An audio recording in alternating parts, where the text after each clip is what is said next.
एक समय की बात है। महात्मा बुद्ध अपनी तपस्या में लीन थे। उन्हें तपस्या में बैठे हुए कई दिन बीत चुके थे।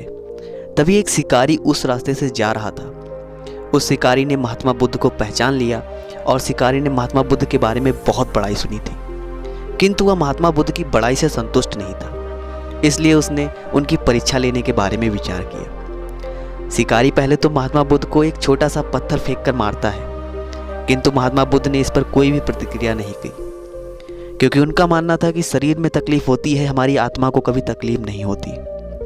अतः शिकारी द्वारा फेंके गए पत्थर के कारण शरीर को जो कष्ट हुआ, किंतु आत्मा को वो कष्ट नहीं हुआ। शिकारी कुछ समय सोचता रहा कि महात्मा बुद्ध इस पर कुछ प्रतिक्रिया तो देंगे, किंतु महात्मा बुद्ध अपनी तपस्या में लीन रहे और उन्होंने शिकारी की तरफ देखा तक नहीं। पुनः शिकारी ने एक बड़ा सा पत्थर उठाया और महात्मा बुद्ध की ओर फेंका। पत्थर सीधा महात्मा बुद्ध की आंखों के ऊपर लगा और जोर की रक्त की धार बहने लगी। महात्मा बुद्ध को आभास हुआ कि उनके शरीर से रक्त की धार बह रही है, किंतु वह फिर भी अपनी तपस्या से नहीं उठे और शिकारी को गुस्सा आया। उसने पुनः एक बड़ा सा पत्थर उठाया और महात्मा बुद्ध की ओर फेंक दिया।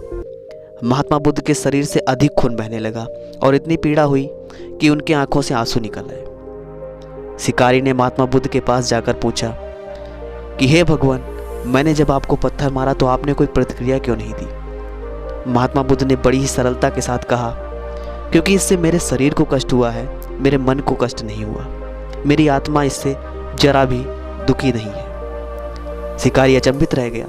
उसने पूछा, फिर आपकी आंखों से आंसू क्यों बह रहे हैं? इस पर महात्मा बुद्ध ने कहा कि तुम्हारे द्वारा किए गए इस अनुचित कार्य के परिणाम के बारे में सोचकर मेरा मस्तिष्क और मेरी आत्मा रो रही है।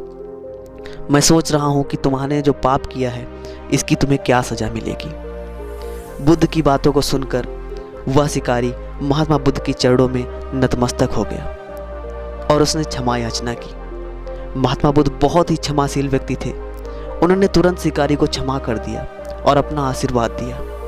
वह शिकारी महात्मा बुद्ध का आशीर्वाद पाकर एक महान व्यक्ति और साधक के रूप में जीवन व्यतीत करने लगा।